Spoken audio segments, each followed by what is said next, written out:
So welcome back everyone for another round of modded Minecraft. Last time I was working on my new melon pumpkin farm. Ran into problems. It wasn't popping the pumpkins that I set out to initially test with. But with a lot of testing in creative mode, I finally worked out how to make it work. Instead of a straight line pattern like I was doing, it's a checkered pattern. So piston, followed by observer with redstone on top, followed by piston, so on, and then the next row is alternated. So you have it where basically if this plant triggers by spawning here or spawning here or spawning here, it's going to pop all three pistons, meaning it's guaranteed to pick up the pumpkin or melon that is popped. And once it pops, it gets collected, of course, by the rolling minecart with the hopper. And as you can see, I'm already getting slices. I'm already getting melons. I've already used a bunch of the slices to make melons, and we got pumpkins going. And yeah, it's working quite well. And interestingly, the sweetberry farm has picked up speed for some strange reason. I'm not sure why it suddenly started working better, but it has started working better. It's about time to move this farm, but not quite yet. There we go. We've got some more melon slices.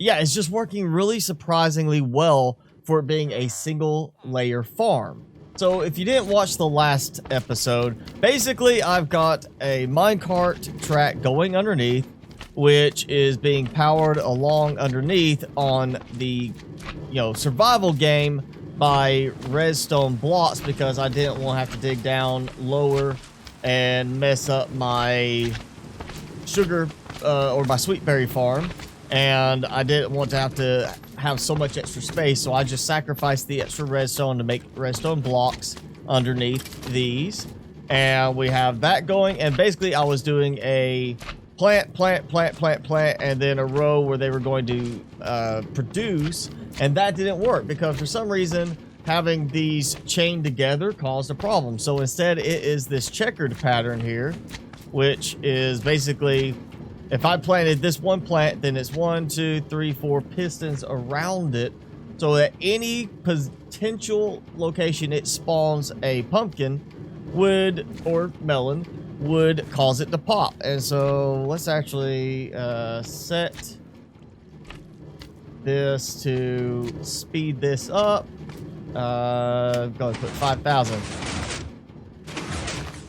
And you see just how quick, well, turning up that is how fast that's working. But yeah, that's what happens is it triggers as the plant changes state and the pistons pop it. And that's really it. That's the only thing I did differently. And of course, you can get away without using water. It does work with that.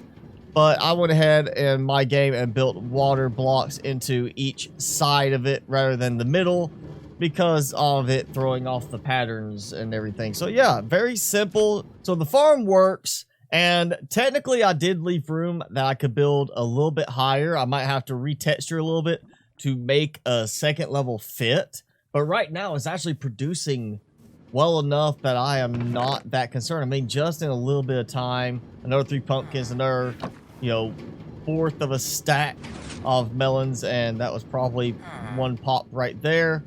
I've got to fill up some stuff with like this, but I kind of actually like the aspect of maybe leaving this open. I think that's just one I missed because I put the water block there, but I kind of feel like leaving it open so I can see in there.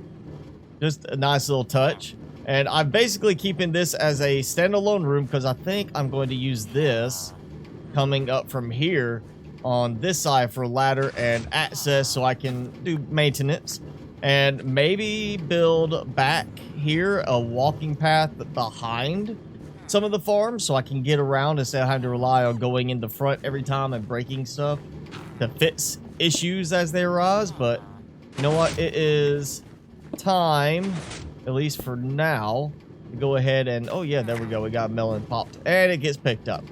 So working great. And just, yeah, I think for now, 1 level high is enough. I don't think I'm going to need more than that. And there it goes, all buttoned up nicely. And I've got a door so I can get access easily. and to make it safe to walk on, I got a little balcony. I might change that up later. I don't know.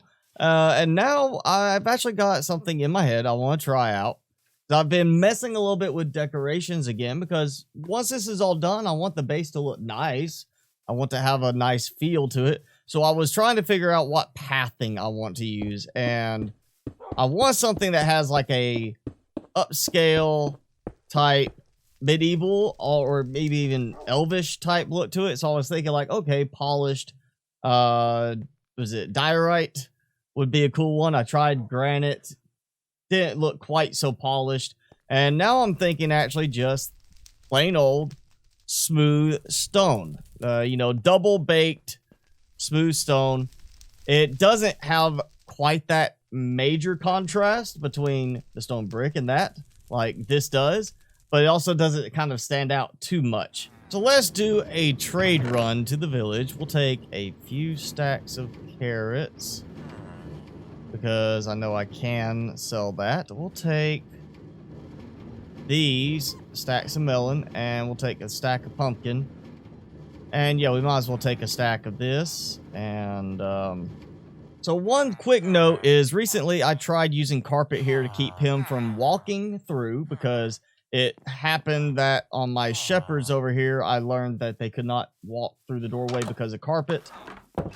That's fine, except it had a drawback to it. He stopped going to his little compost bin there and stopped resetting his trades until I blocked this off again, and then he started working like normal. So yeah, it allowed me to not have him wandering around like I want, but at the same time it kind of it backfired on me, and he wouldn't upgrade his trades or anything.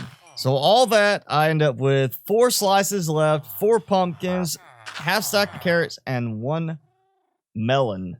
And yeah, because he will hate these 3. So all that, I got a decent amount, and you see how much he's upgraded. I could go get a bunch of, you know, let's get some glistering melons. How about that? We'll be nice. We'll buy back from 36 glistering melons. I think I might have enough for healing potions for a while. So just a short little while, and it's already back up that much in pumpkins and melon slices. You see how little the berries have produced?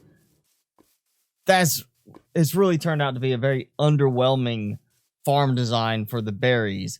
It's about to be a point I'm just going to start, when I want berries, running out here and gathering up all along the front of the walls, because that works 20 times better, 30 times better than what that little fox farm is doing for me.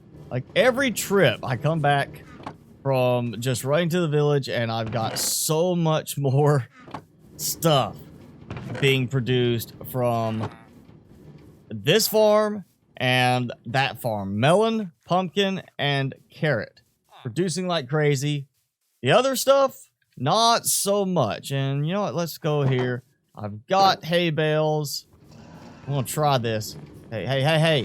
No playing up on the counter. Get down. Okay, that did not work. Nope, okay. Isn't that hay bales or what you use to feed them now? It's been so long since I've tried to breed horses in this game, I can't remember. So yeah, I'm sure with editing this is going to be a shorter episode today, but hey, my farm is working. It's obviously working. It's producing a lot very quickly, and that's why now I didn't want to start on the sugarcane farm today, because I really want to test it in creative, make sure I've got the design down pat working the way I want it to, and then I'll build the same design in here and know it's going to work. But that's going to be it for today's episode. So if you enjoyed it, hit the like button. If you have any questions about the design, leave it in a comment below, and of course hit subscribe if you haven't done so already. As always, I'm your host, Mr. Spicy. Thanks so much for watching. Be sure to keep it spicy this week, and I'll see you in the next video.